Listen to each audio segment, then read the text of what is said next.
की कलीसिया के लिए प्रेरित के अध्याय में लिखा गया।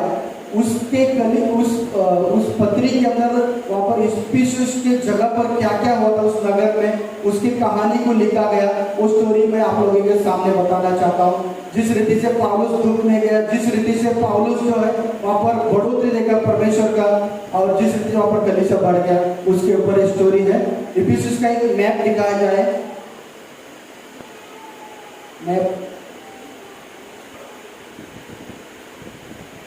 ओके, ये इफिसुस नगर का मैप है, मैंने गूगल से लिया है।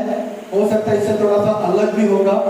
और हम देखते हैं ये जो है मैप इफिसुस नगर का है। वो जो एक पिछला एक ग्राउंड दिखाई देता है, वो 25,000 लोगों को बैठने का एक वहाँ पर क्या बोलते हैं एक ग्राउंड होता है। उस नाम से वो क्या था, वहाँ पर एक प्रसिद्ध था, मतलब नामचीन था। वहाँ पर 25,000 लोग बैठकर सुन सकते हैं। कोई वहाँ पर कोई कुछ बता रहे हैं सुनने के लिए, वहाँ पर एक प्रसिद्ध था। और वहाँ पर एक मंदिर भी था, वो मंदिर भी प्रसिद्ध था। कहानी के द्वारा मैं आगे बताऊंगा। तो ये इफिसुस नगर एक बड़ा शहर था। उस शहर में पौलुस नाम का एक व्यक्ति जो आप पहचानते हैं, उसका नाम शाऊल था और विश्वासी लोगों को मारता था, भगाता था। लेकिन प्रभु का जब उसके ऊपर हाथ आया और उसने प्रभु के पीछे चल दिया, अन्य जाति लोगों के पीछे चला। जो लोगों को यीशु मसीह के बारे में मालूम है, वहां तक जाऊंगा, सुसमाचार सुनाऊंगा और प्रभु के करीब लेकर आऊंगा। एक अपने लिए एक बोझ बना लिया उसने, अपने लिए एक बोझ बनाकर चल दिया। जगह जगह पर जाता, यीशु मसीह का सुसमाचार सुनाता। तो कहानी इस तरह की है। इफिसुस नगर में पौलुस आते हैं, वहां पर आकर लोगों को सुसमाचार बांटने लग जाते हैं। जैसे ही सुसमाचार बांटने लग जाते हैं, वहां पर कई लोग मिलते हैं और उन्हें भी वो सुसमाचार सुनाता। हम वचन के द्वारा पढ़ेंगे, उसके बाद में हम कहानी की ओर बढ़ेंगे। प्रेरितों के अध्याय 19 का 1 से 30 तक पढ़ेंगे। जब अपुल्लोस कुरिन्थुस में था तो पौलुस ऊपर से सारे प्रदेश में होकर इफिसुस में आया। वहां कुछ लोग को देखकर उसने कहा, क्या तुमने विश्वास करते समय पवित्र आत्मा पाया? उन्होंने उससे कहा, हमने तो पवित्र आत्मा की चर्चा भी नहीं सुनी। उसने उनसे कहा, तो फिर तुमने किसका बपतिस्मा लिया? उन्होंने कहा, यूहन्ना का बपतिस्मा। पौलुस ने कहा, यूहन्ना ने यह कहकर मन फिराव का बपतिस्मा दिया कि जो मेरे बाद आने वाला है उस पर, अर्थात यीशु पर विश्वास करना। यह सुनकर उन्होंने प्रभु यीशु के नाम से बपतिस्मा लिया। जब पौलुस ने उन पर हाथ रखे तो पवित्र आत्मा उन पर उतरा और वे भिन्न भिन्न भाषा बोलने और भविष्यवाणी करने लगे। ये सब लगभग 12 पुरुष थे। वह आराधनालय में जाकर 3 महीने तक निडर होकर बोलता रहा और परमेश्वर के राज्य के विषय में विवाद करता था और समझाता रहा। परंतु जब कुछ लोगों ने कठोर होकर उसकी नहीं मानी, वरन लोगों के सामने इस मार्ग को बुरा कहने लगे, तो उसने उनको छोड़ दिया और चेलों को अलग कर लिया और प्रतिदिन तुरनुस की पाठशाला में वाद विवाद किया करता था।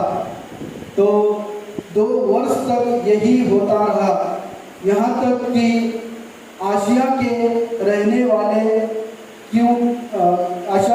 वाले क्या यहूदी का यूनानी या सब ने प्रभु का वचन सुन लिया। परमेश्वर पौलुस के हाथों से सामर्थ के अनोखे काम दिखाता था। यहाँ तक कि रुमाल और अंगोछे उसकी देह से फर्श कराकर बीमारों पर डालते थे और उनकी बीमारियां जाती रही थी और दुष्ट आत्माएं उनमें से निकल जा रही थी। परंतु कुछ यहूदियों ने झाड़ा फूस खुशी करते थे, फिरते थे और करने लगे थे, जिसमें दुष्ट आत्माएं उन पर प्रभु यीशु का नाम पर यह कहकर फूंकते, जिस यीशु का प्रचार पौलुस करता है, मैं तुम्हें उसी की शपथ देता हूँ। और स्किक्वा नाम का एक यहूदी प्रधान याजक के 7 पुत्र थे जो ऐसा किया करते थे, परंतु पर दुष्ट आत्मा ने उनको उत्तर दिया, यीशु को मैं जानती हूँ और पौलुस को भी पहचानती हूँ, परंतु तुम कौन हो? और उस मनुष्य ने उनमें से दुष्ट आत्माएं थी उन पर लपक कर और उन्हें वश में लाकर उन पर ऐसा उपद्रव किया कि वे नंगे और घायल होकर उस घर से निकल भागे। वह बात इफिसुस के रहने वाले सब यहूदी और यूनानी भी जान गए और सब उन पर भय छा गया और प्रभु यीशु के नाम की बड़ाई हुई। जिन्होंने विश्वास किया था उनमें से बहुतों ने आकर अपने अपने कामों को मान लिया और प्रकट किया।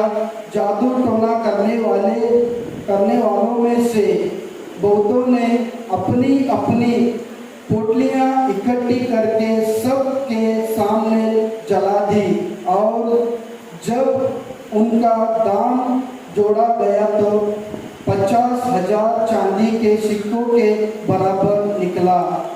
इस प्रकार प्रभु का वचन बलपूर्वक फैलता रहा और प्रबल होता रहा। आमीन। तो कहानी के द्वारा मैं आपके सामने रखना चाहूँगा। तो हम देखते हैं जैसा पौलुस इफिसुस नगर में आया और वहाँ आकर कई लोग उनको मिले। जैसा इफिसुस आने के बाद में लोगों को सुसमाचार बांटने लगे। जब भी हम कभी जाते हैं लोगों में बीच में सुसमाचार बांटते हैं तो वो लोग बोलते हैं हाँ हम भी प्रभु को जानते हैं, हम भी विश्वासी है। तो तब उसको वचन सुनाएगा। उनके बाद में उनके मुँह से लगा कि उनको पूछा कि आपने बपतिस्मा कैसे ली? उन लोगों ने कहा कि हमने यूहन्ना के नाम से बपतिस्मा लिया। ये थोड़ा पिछला है, ये बाद में देखेंगे। तो यूहन्ना के नाम से बपतिस्मा लिया है। तो उन लोगों को बताया कि यूहन्ना तो सिर्फ मन फिराव का बपतिस्मा दिया गया था। यूहन्ना ने ही कहा था प्रभु यीशु मसीह पर विश्वास रखो। उसके बाद में पौलुस ने उनके लिए प्रभु के नाम से उनको बपतिस्मा दिया और हाथ रखकर प्रार्थना किया। उन लोगों के अंदर पवित्र आत्मा भरपूर से भर दिया उनको। और जैसे ही और आगे हम देखते हैं वो खड़े होकर लोगों के बीच में सुसमाचार बांटने लगा। वो पिक्चर पौलुस उस आराधनालय में जाकर आपको थोड़ा सा बोलना भूल गया मैं। इफिसुस नगर में जो है ना वहाँ पर रोम का अधिकार चलता था। रोम का अधिकार मतलब वहाँ पर क्या मूर्ति पूजा भी होती थी और आराधनालय भी थे वहाँ पर। और वहाँ पर खड़े होकर उपदेश देने लगा। पौलुस उनके सामने उपदेश देता था प्रभु यीशु मसीह के बारे में। प्रभु यीशु कौन है उनके सामने उपदेश देने लगा, उनको सिखाने लगा। तो 3 महीने तक ऐसे ही करता रहा। उसके बाद में कई लोग उनके अंदर से क्या है भड़क उठे, अरे ये क्या सिखा रहा है, ये तो हमको तालमेल नहीं लग रहा है, ये सही नहीं लगता है, ये हमको गुमराह कर रहा है, हमको दूर ले जा रहा है, ये बहुत हमको कष्ट में डालने वाला है, हमको नहीं चाहिए, आप जाओ। उनको वहाँ से वो लोग ने निकाल दिया। उस आराधनालय में से उसको पौलुस को निकाल दिया। पौलुस ने भी क्या किया, अपने जितने भी चेले लोग जो थे उनको लिया और अलग से एक पाठशाला में गया और वहाँ पर जाकर वचन सुनाने लगा। कई लोग उसके जो चेले लोग थे उनको वचन सुनाने लगा, सिखाने लगा। और जो भी लोग वहाँ पर आते थे उनका वाद विवाद भी करता, वचन के द्वारा उनको समझाता। 2 साल तक किया। पौलुस कई देश में इतना, कई शहर में भी इतना साल नहीं रहा, लेकिन इफिसुस शहर में उतना साल रहा और लोगों को वहाँ पर उभारा भी था और लोगों को वचन भी बांटा था। और हम आगे देखते हैं स्टोरी के द्वारा कि आगे क्या होता है। वहाँ के लोगों ने उनको जैसे ही उसको धक्का लगाया कि आप नहीं जरूरत नहीं, आप हमको गुमराह कर रहे हैं, आज भी कहीं के बाद हम कई जगह पर जाते हैं, देखते भी हैं, उनको वचन सुनाते हैं, पहले ही क्वेश्चन करते हैं, वहां पर आने के बाद में ना मुझे छोड़ना पड़ेगा, मुझे आने के बाद ये छोड़ना पड़ेगा, वो छोड़ना पड़ेगा, अपने काम से उसको जोड़ देते हैं। Mic testing.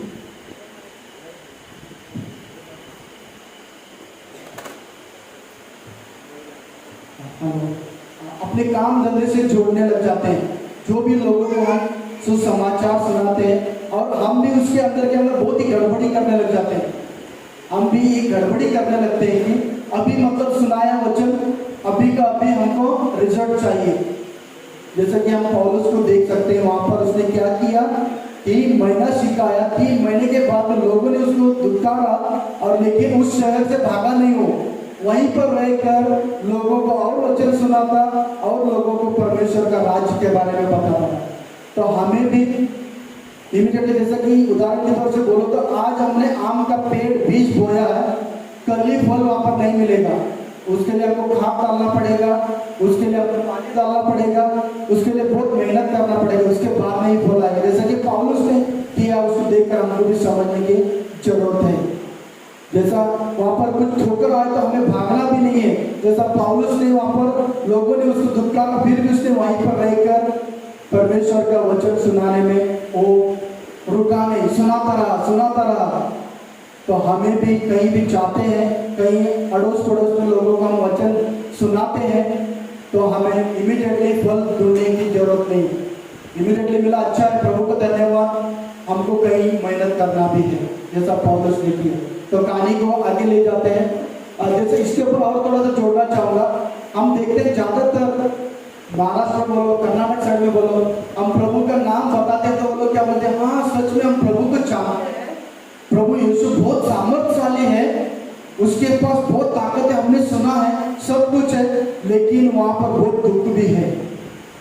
कई लोग, आपने भी सुना रहेगा ना, हाँ या ना, आपने भी सुना रहेगा, हम कभी किसी को वचन सुनाते हैं ना, कई लोग बोलते हैं हाँ सच में प्रभु में बहुत सामर्थ है, प्रभु में बहुत इतना ताकत भी है, लेकिन वो लोग कहते हैं क्या हमारा में वहाँ पर बहुत दुख है, उसको हम ये छोड़कर जाएंगे ना, वहाँ पर बहुत दुख मिलता है। अब भी हम यहाँ बाजू में देखा, हमारा यहाँ पड़ोस में एक था, विश्वासी व्यक्ति था, इतना प्रभु का महिमा करता था, इतना जय जयकार करता था, अब देखो उसका हालत क्या हो गया। वो हालत क्यों हुआ है, प्रभु का वचन को लेकर वो चलने में असफल रहा, इसके कारण से उसका हालत बिगड़ गया।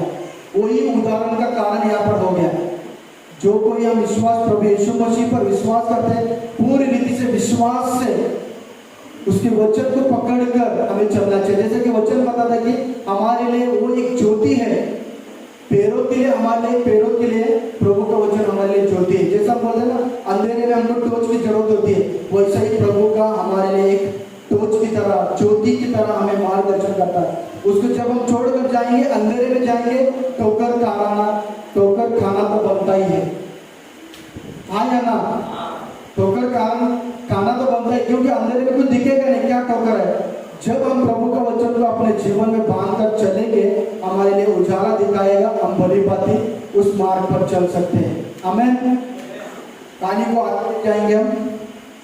जैसे ही वहां पर पौलुस उस जगह से अलग हो गया, लोगों को चेलों को सिखाने लगा, वहां पर से क्या हुआ, परमेश्वर का आत्मा उस पर बलपूर्वक आया, परमेश्वर का आत्मा आया, और परमेश्वर का आत्मा आने में वो किसके लिए हाथ रख के प्रार्थना कर रहा है, बीमार ठीक हो रहा है, और उसके अंदर से दुष्ट आत्माएं भाग जा रही है।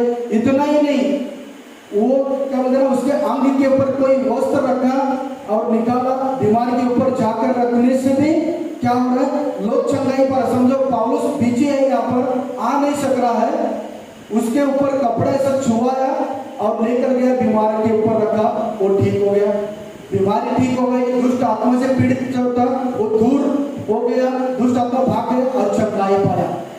प्रभु यीशु ने कहा हमें विश्वास करने की जरूरत है। प्रभु यीशु ने कहा मुझसे भी अधिक दुगना काम करोगे तुम। प्रभु यीशु ने वचन में कहा कि मुझसे भी अधिक तुम दुगना काम करोगे। प्रभु यीशु ने ऐसा तो नहीं किया था, लेकिन उसका वस्त्र छूकर ले जाकर बीमार के ऊपर रखने से बीमार चंगाई पाते थे। जैसे पतरस की स्टोरी देखते हैं, पतरस जब चल के जा रहा था उसका छांव गिरने से बीमार होकर ठीक कर दे, क्योंकि परमेश्वर का वचन जो है जो मुख से निकला वो पूर्ण होना ही था। तो हम यहाँ पर देखते हैं पौलुस के द्वारा पूर्ण हुआ ही। तो कहानी को आगे लेके जाएंगे हम। जैसे वो चंगाई पा रहे थे और दुष्ट आत्मा भाग रहा था, कई वहाँ पर लोग जो थे झाड़ा फूसी करते थे। झाड़ा फूसी मतलब जादू टोना करने वाले, बोलो नींबू रख कर कुछ क्या बोलते ना उसका नजर निकालना, उनके अंदर से पीड़ाओं को दूर करना, दुष्ट आत्मा को भगाना। ऐसे बहुत सारे तांत्रिक बाबा को हम जानते हुए हमने देखा भी है, हमारे जीवन काल में गए भी होंगे, वहाँ पर भी ऐसा हो रहा था। यहूदी होते हुए भी वो कर रहे थे। तो एक स्कीवा नाम का एक व्यक्ति था, वो यहूदी याजक भी था। उनके 7 पुत्र थे, 7 बच्चे थे उसके, और वो 7 बच्चे क्या कर रहे थे, झाड़ा फूसी भी करते थे।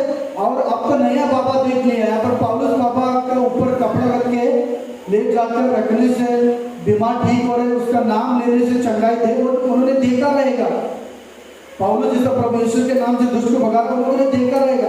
देखकर वो लोग ने क्या किया, अपने काम में इस्तेमाल करने लग गए, अपने काम में इस्तेमाल करने लगे। वो लोग अभी झाड़ा फूसी भी कर रहे हैं और प्लस क्या कर रहे हैं, प्रभु यीशु के नाम से जो पौलुस जिसका आराधना करता है, जिसका नाम लेकर दुर्गाता है, मैं उसी का नाम लेकर मैं शपथ देकर कहता हूँ यीशु के नाम में चला जा। हो सकता है वो लोगों ने झाड़ा फूसी करके झाड़ू मारना, चल भाग, भगा दिया दुष्ट को, यीशु के नाम से झाड़ा फूसी मारा, चल भाग यीशु के नाम से। ऐसा कई बार किया भी होंगे, सफल भी हो रहेंगे। लेकिन एक दुष्ट आत्मा उसके मध्य में आया और कहा कि उसको भी लोग ने ऐसे झाड़ा फूसी करके भगाने की कोशिश किया। और दुष्ट ने कहा कि मैं तो यीशु मसीह को जानता हूँ, पौलुस को भी जानता हूँ, और तुम कौन हो। यहाँ पर क्या बोल रहा, बहुत ही महत्वपूर्ण बात है।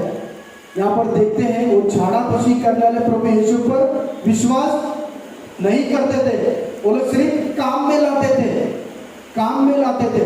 वैसे ही हम भी कभी के बार करते हैं, सिर्फ हम नाम के लिए प्रभु के भवन में आते हैं, प्रभु का नाम ऊंचा करते हैं और फिर गया अपना ही धंधा चालू।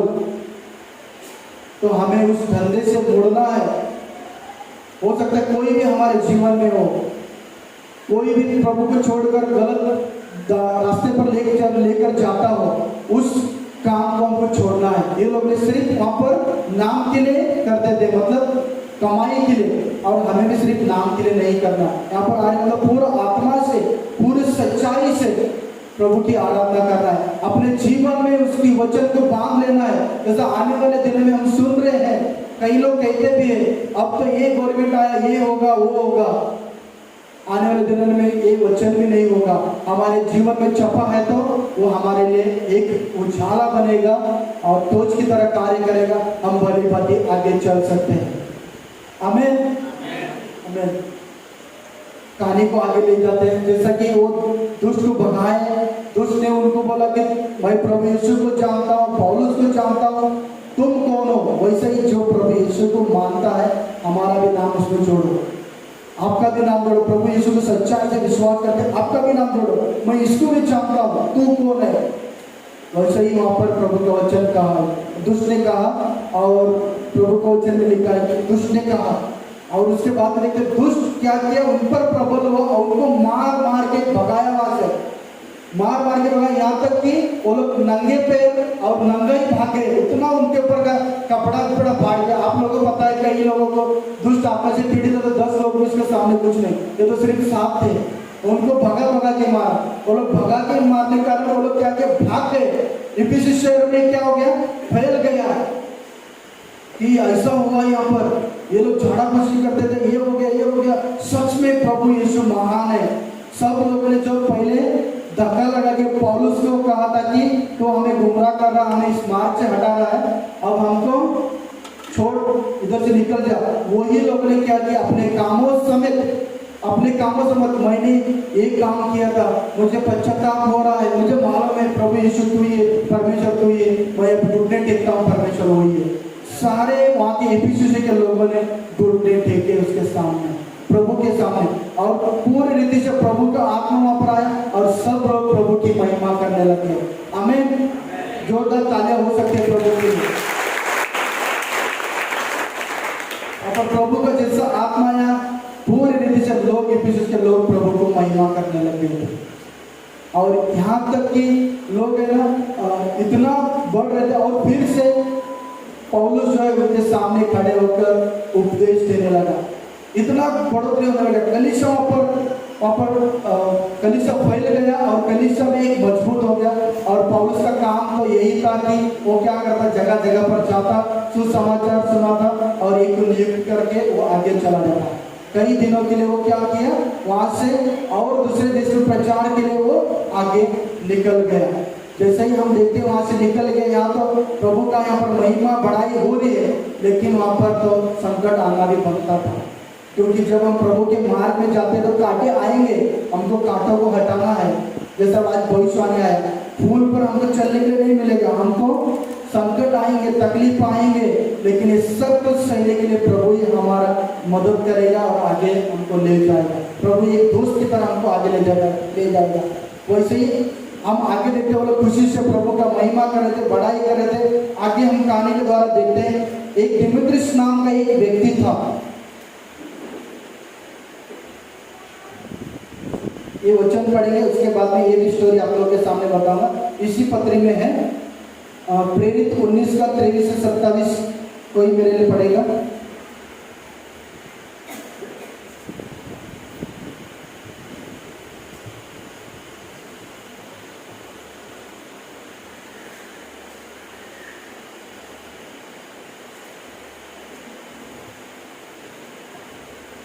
से 27। ओके भाई,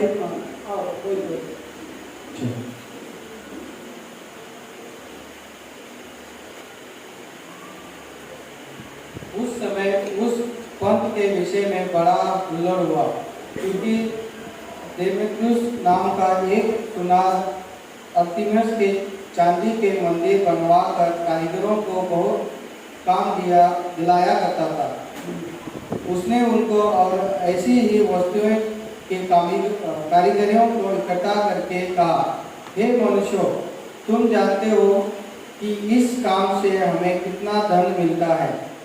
तुम देखते और सुनते हो कि केवल इफिसुस ही में नहीं, वरन प्राय सारे एशिया में यह कहकर इस पौलुस ने बहुत से लोगों को समझाया और फरमाया भी है कि जो हाथ की कारीगरी है वे ईश्वर नहीं। इसे अब केवल इसी बात की ही डर नहीं है कि हमारे इस धंधे की प्रतिष्ठा जाती रहेगी, वरन यह कि महान देवी अर्तिमिस का मंदिर तुच्छ समझा जाएगा, और जिसे सारा एशिया और जगत पूछता है उसका महत्व भी जाता रहेगा। तो मैंने पहले बताया था, वो मैप के अंदर है, जो मंदिर का नाम अर्तिमिस का मंदिर था। और वहां पर जो सोनार जो था, वो सोनार व्यक्ति जो था, उसका वो मंदिर बनाकर, मूर्ति बनाकर बेचा करता था और कई लोगों को काम भी देता था।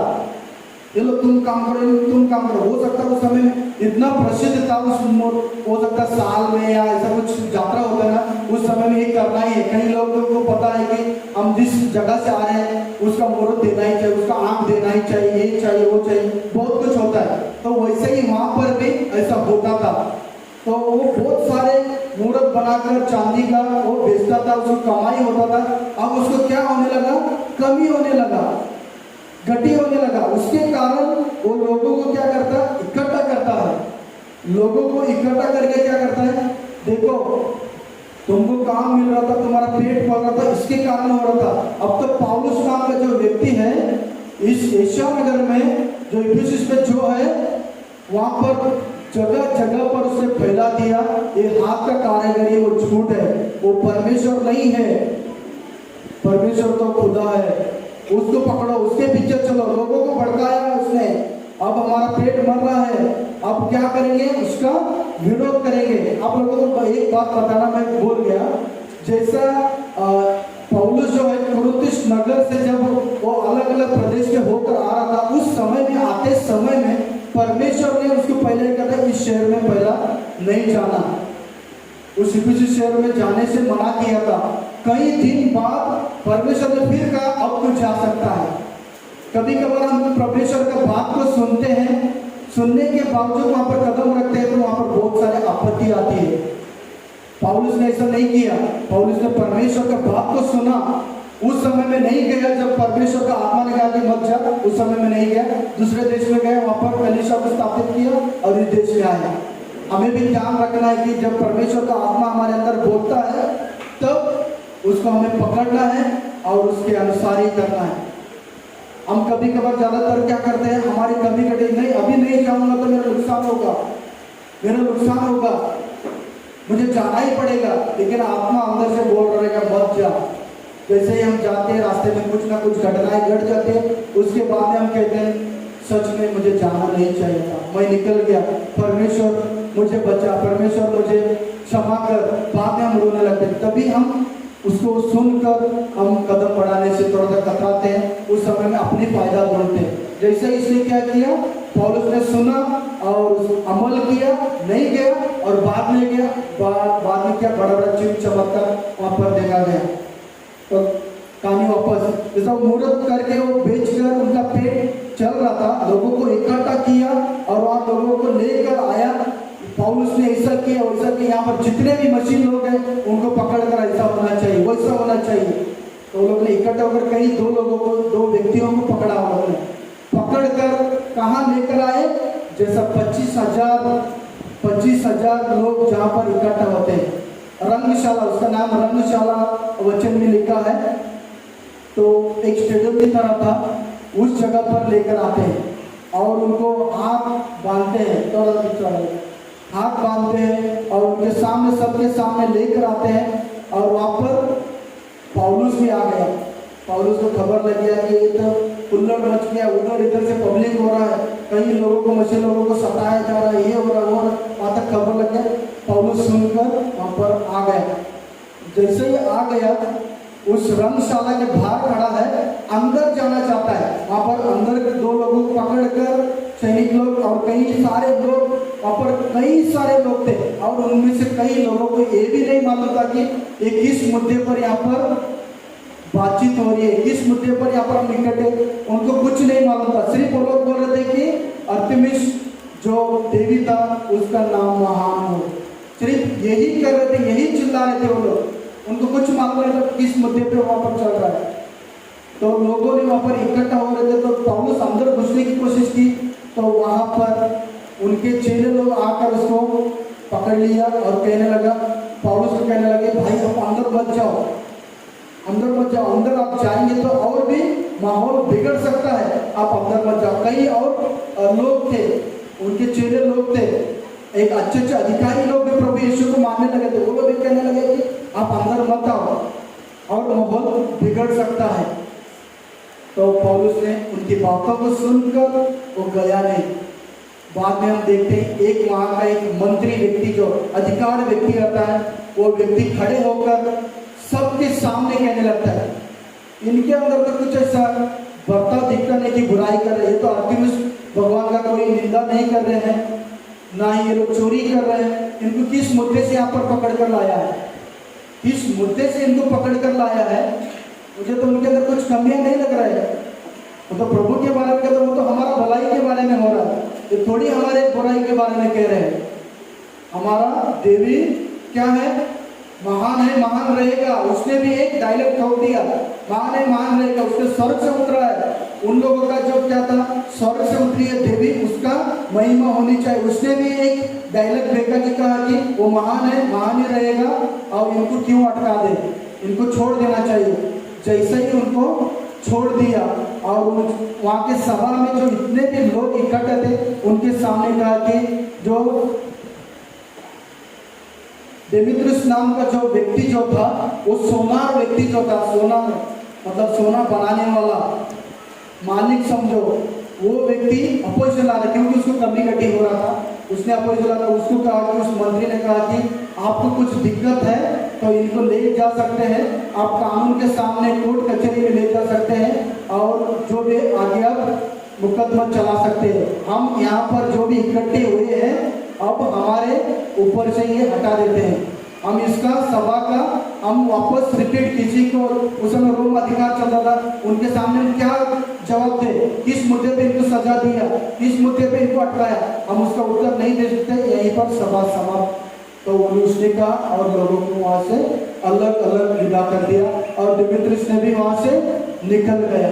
और वहां से हम देखते हैं वहां पर क्या हो गया, आजादी, फिर से आजादी, प्रभु का नाम ऊंचा, प्रभु का जय जयकार होने लगा। कभी कभार हम भी नोट करते हैं हमारे जीवन में, दूसरों को हम नीचा दिखाते हैं, दूसरों को नीचा हमको नहीं दिखाना है, दूसरों को देवी देवताओं को भी हम नीचा दिखाते हैं। तो ये हमको ये सब वापरना नहीं है।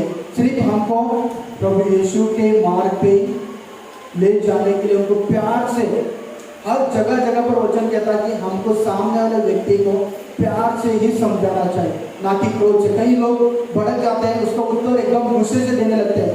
कई विश्वासी लोग सामने वाला क्वेश्चन किया तो उसको उत्तर कैसे देते हैं, क्रोध से देते हैं। परमेश्वर का वचन कहता है कि सुनो उनकी और प्यार से उसको जवाब दो। हमें भी प्यार से जवाब देना है। जैसा पौलुस अंदर नहीं गया, उनका बात को सुना और प्रभु का आत्मा ने वहां पर कार्य किया, उनको भी छोड़ा और फिर से प्रभु का वहां पर महिमा होने लगा। हम देखते हैं अब इसके द्वारा कुछ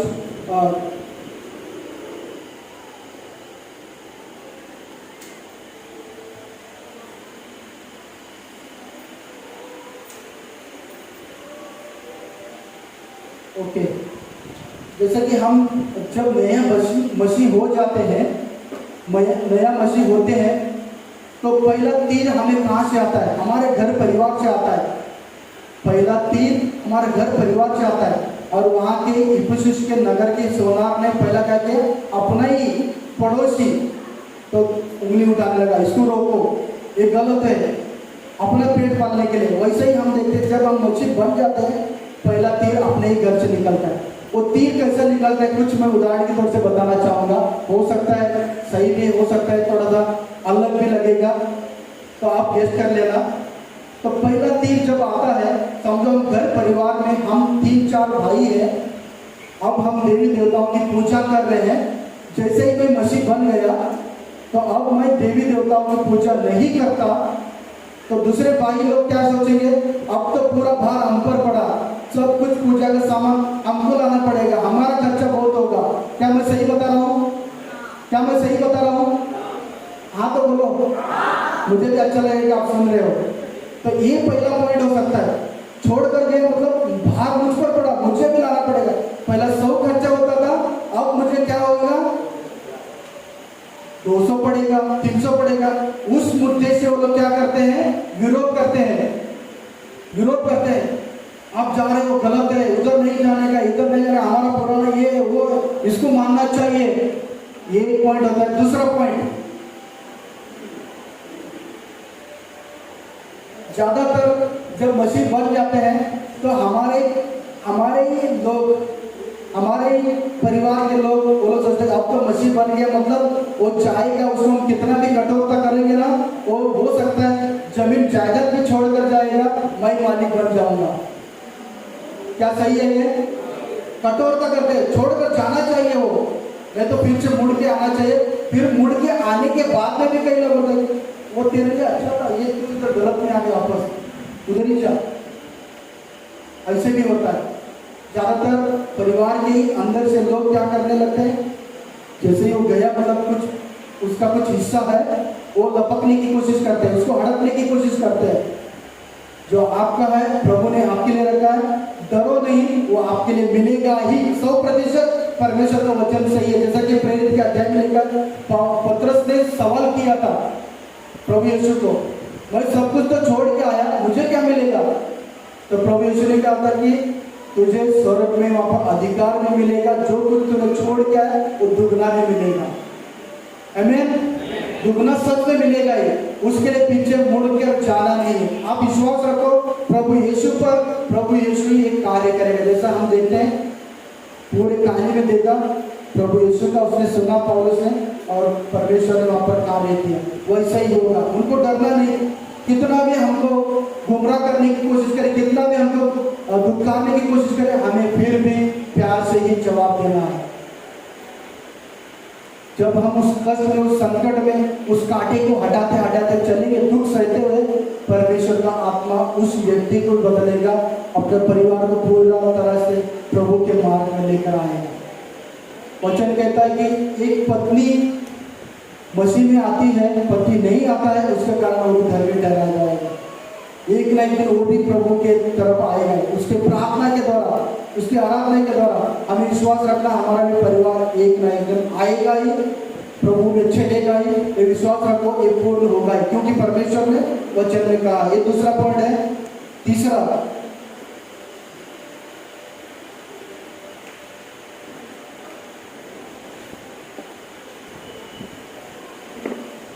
तीसरा ये पॉइंट है, कई लोग जो अलग अलग किस्म के लोग होते हैं, धर्म में बड़े धर्म के होते हैं, छोटे धर्म के होते हैं, बहुत सारे अलग अलग धर्म के होते हैं।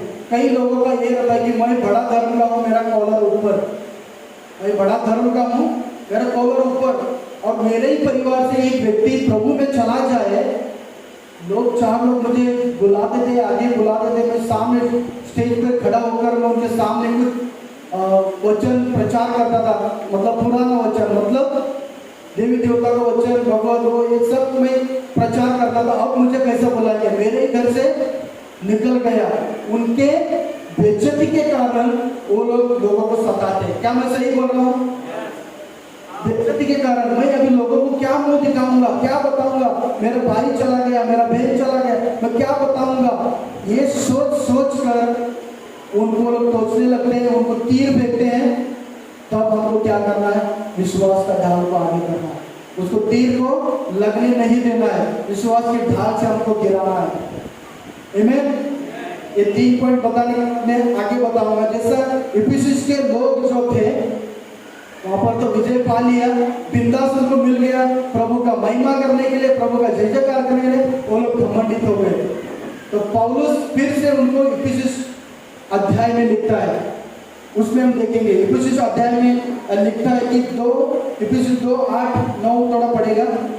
इफिसुस 2:8-9, उनके अंदर घमंड ये था कि हमने जीत हासिल किया, हमने किसी को डरा नहीं, सबके सामने हम खड़े थे, ये जो है ना ये हमारे बलपूर्वक हुआ है, ऐसा सोचते थे वो। कई लोग हमारे भी मध्य में कई लोग सोचते हैं कि मैं ही गया उधर, मैं ही सुसमाचार सुना, उसके कारण यहाँ पर आज तक प्रभु का महिमा हो रहा है, प्रभु का बड़ाई हो रहा है। ये गलत है। प्रभु पहले ही चुन कर रखा है, उसके समय पर वो फैलाता है। तो ये लोगों के अंदर एक घमंड आया था, इसके लिए पौलुस ने उनको चिट्ठी के द्वारा लिखा। हम पढ़ेंगे वचन क्या बताता है। क्योंकि विश्वास के द्वारा अनुग्रह ही से तुम्हारा उद्धार हुआ है, और यह तुम्हारी ओर से नहीं वरन परमेश्वर का दान है। आमीन। क्या बताना ये वचन? विश्वास के द्वारा ही, उसने विश्वास किया, उसके लिए उसके ऊपर अनुग्रह हुआ, उसका उद्धार हुआ, विश्वास के द्वारा ही हुआ, ना कि तुम्हारे कर्मों के द्वारा हुआ। तुमने किया बोल के उधर स्थापित हुआ नहीं, परमेश्वर का योजना था उसके लिए हुआ, परमेश्वर का अनुग्रह उसके लिए हुआ। हमको ये ध्यान रखना। जैसा ये लोग गलत घमंड में आ गए थे, उसके अंदर थोड़ा सा वचन घमंड के है 9 वाला। और न कर्मों के कारण ऐसा न हो कि कोई घमंड करे। मैं क्या बोला? घमंड वो लोग कर रहे थे, यहाँ पर भी घमंड के बारे में लिखा। घमंड नहीं करो, प्रभु का अनुग्रह है, उसके कारण से वहाँ पर प्रभु का वचन आया है, और प्रभु जो है उन पर उनका अनुग्रह हुआ है, और प्रभु ने ही पहले से ही क्या बोला स्थापित किया था कि यहाँ पर ये होना है। घमंड मत करो, वचन कहता है। आगे वचन को हम देखेंगे, जैसे कि आज भविष्यवाणी के द्वारा वचन किया था। इफिसियों का 4:21 से 24 तक पढ़ेंगे, 21 से 24 तक पढ़ेंगे। वरन तुमने सचमुच उसी की सुनी, और जैसा यीशु में सत्य है उसी में सिखाया भी गए। एक मिनट। वरन तुमने सचमुच उसी की सुनी, और जैसा यीशु में सत्य है उसी में सिखाए गए। जो भी है पौलुस ने उनको यीशु मसीह के बारे में ही सिखाया था और सीखे भी होकर रहे। आज मैं आप लोगों को कह रहा हूँ, आप लोगों ने भी प्रभु यीशु मसीह का वचन से ही सीखा है कि तुम पिछले चाल चलन के पुराने मनुष्यत्व को जो भरमाने वाली अभिलाषाओं के अनुसार भ्रष्ट होता जाता है उतार डालो। क्या कह रहा है? अब तुमने तो सुना है वचन, लेकिन तुम्हारा अगर घमंड भ्रष्टाचार के मार्ग लेके जाता है, उस मनुष्यत्व को उतार कर फेंक दो। जो प्रभु का वचन है उसको ग्रहण करने के लिए कह रहा है। और अपने मन के आत्मिक स्वभाव में नए बनते जाओ। आत्मिक स्वभाव में, ये भी एक वचन आया था, पूजा ने कुछ लाया था लगता है, आत्मा पर मन लगाओ। अच्छा, आत्मा पर मन लगाओ, पूजा ने लाया था, आत्मा पर हमको मन लगाना। ये वचन देखो, परमेश्वर जो भी यहाँ पर हम भविष्यवाणी के द्वारा जो वचन आता है पहले ही परमेश्वर दिखाता है। हमको इसको पूरी रीति से ग्रहण करने की जरूरत है, उस पर अमल करने की जरूरत है। आगे जाओ और नए मनुष्यत्व को पहन लो जो परमेश्वर के अनुरूप सत्य की धार्मिकता और पवित्रता में सृजा गया है। सत्य और धार्मिकता और पवित्रता में सृजा गया। परमेश्वर ने हमको कैसा बनाया? हमको पवित्रता से बनाया गया, धार्मिकता से हमको बनाया गया। हम फिर से वो नहीं बनना है। हमको जो भ्रष्ट करता है वो नहीं बनना है। हमको उस रत्नहार में जो हमें बनाया है उसको ग्रहण करना है। हम धर्मी हैं, हमें पवित्र बने रहना। उसके लिए तो हमको आगे क्या करना है मैं वचनों के द्वारा बताऊंगा। जैसा हमने पिछली बार हमने पोस्टर लगाए थे, वो वाला पोस्टर को थोड़ा सा लेकर आओ। यस, जो विशेष के द्वारा ही, वचन के द्वारा ही कनेक्ट होता है। हमको क्या उतारना है और क्या पहनना है। यहाँ पर देखते हैं, पुराना नया, झूठ को उतारना है हमको, सत्य को पकड़ना है। जैसा कि हम निर्गमन 20 के अध्याय में लिखा है, एक आज्ञा के तौर पे वचन में लिखा है कि हमें झूठ नहीं बोलना है, हमें झूठ बोलना नहीं, हमें सत्य को हमारे जीवन में ग्रहण करना है। क्रोध हम देखते हैं इफिसियों के अध्याय में ही लिखा है, क्रोध तो करो मतलब शाम के सूरज ढलते समय से पहले ही आप शांत हो जाओ। तो हमें संपूर्ण रीति से हमको क्या करना है? हमारे अंदर से उस क्रोध को समाप्त करना, उसको उतारना है और हमको शांति से परिपूर्ण होना है प्रभु की ओर से। चोरी, इसी इफिसियों के अध्याय में लिखा है, चोरी करने वाला चोरी करना छोड़कर भलाई का काम करे ताकि औरों का उद्धार का कारण बन सके। तो हमारे लिए भी परमेश्वर कर रहा है कि जो भी झूठ बोल कर कमाते, जो भी कुछ चोरी करते, मतलब कुछ भी कारणवश हो, हमारे लिए मुनाफा हो रहा है, एक छोड़ने के लिए कह रहा है, हमको सत्य को पकड़ने के लिए कह रहा है। मतलब हमें उद्धारता करने की जरूरत है। चोरी को छोड़कर हमें उद्धारता करने की जरूरत, मतलब सत्य से कमाकर उद्धार करने के बारे में कर रहा है। दूसरा, चुगली, चुगली करना छोड़कर, ये भी इस अध्याय में लिखा है, चुगली को करना छोड़कर, गपशप करना, उधर इधर की बातें कर कर लोगों को गुमराह करना, ये सब छोड़कर हमें क्या करना है? प्रोत्साहन करना है। प्रोत्साहन की बातें बोलना है, लोगों को वचन की तरफ मोड़ने के लिए उनको आकर्षित करना है। हमको सिर्फ परमेश्वर का ही वचन के द्वारा हमको करना है। बदला, किसी ने हमारा विरोध किया है तो हम भी क्या करते हैं? बदला रखते हैं अपने मन में। वचन कह रहा है कि बदला को छोड़ो, क्षमा करना। एक बहुत ही खास रीति मत्ती 18 में लिखा है कि अपना भाई को क्षमा कर। तो परमेश्वर को वचन कहता है क्षमा करेगा तो हमें वहां से आशीष मिलेगा ही। कितना भी हमारा नुकसान क्यों ना हो, परमेश्वर उसका भरपाई करेगा। बुरी दृष्टि को, मतलब बुरी दृष्टि, हम किसी को नजर से देखते हैं, बुरी दृष्टि से उसको हटाकर आत्मनियंत्रण, मतलब अपने शरीर पर नियंत्रण रखने की सामर्थ्य रखो, प्रभु की ओर से मिलता है उसको बनाए रखो। नशे में, मतलब परमेश्वर के नशे में बने रहो, ना कि शारीरिक जो मिलता है उसके द्वारा उसमें बांधे रहो। उसमें बंधे रहेंगे तो दुष्ट क्या करेगा? वचन बताता कि इस करने से शैतान नजदीक आएगा, हमको गुमराह करेगा, अपनी तरफ लेकर जाएगा। तो हमको क्या करना है? उसको दूर करना है और प्रभु की आत्मा में हमको उसमें मतलब उस उमड़ते में हमको डूब जाना है। आमीन। करके। अभी मैं आप लोग के सामने बताऊंगा, हम बहुत साल की मसीह है, यहाँ पर कई लोग 8 साल, 2 साल, 3 साल, 10 साल, 15 साल की मसीह है। हमने ये सारे चीज को हमारे अंदर से उतारना है और हमारे अंदर से क्या खूबियां है प्रभु ने वचन में लिखा है, 29 अध्याय में लिखा है कहा कि 5 जो वरदान है, प्रेरित, भविष्यवाणी, सुसमाचार, पास्टर, सेवक और शिक्षक, जो ये जो 5 वरदान हैं, हमारे अंदर कौन सा वरदान है उसको जानने की जरूरत है, उसको पहचानने की जरूरत है, उसके बाद में हम भली भांति काम कर सकते हैं। एक उदाहरण के तौर से बताऊं तो कोई एक बच्चा पढ़ाई कर रहा है, उसको लक्ष्य ही नहीं है, उसको आगे क्या करना है, वो पढ़ाई करेगा तो कुछ फायदे का होगा नहीं होगा, लक्ष्य होना जरूरी है। हमारे अंदर भी ये वरदान जो है, फिर से मैं दोहराऊंगा,